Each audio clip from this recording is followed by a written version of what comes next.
I was thinking 80% of our day, maybe 75% of our day does not go the way that we want it to go.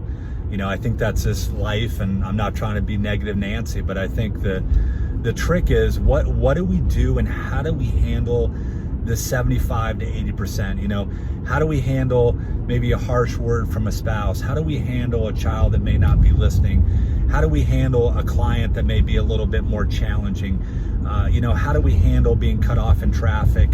How do we handle maybe some bad news that we get in regards to our health, right? How do we handle all these things in a day? Because really, if we're honest, right? If we're honest, I do think that 75% of the day does not go the way that we want it to go, right? It does not go perfectly.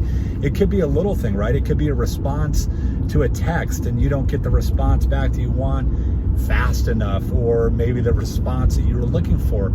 All these different things. And I think what we have to do is be able to handle that 75 and 80% in a way that is right and is appropriate. Now, we have 20% or 25% then that goes the way that we want it to go, right? And I think it is appreciating and really taking in and really being incredibly, incredibly grateful for that 20 to 25%, right?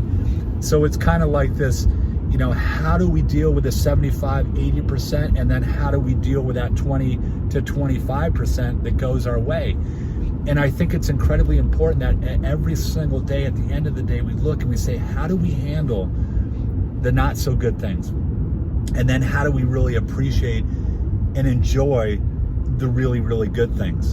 And I think finding that balance is so important in our life. So think about it. Hope it made sense.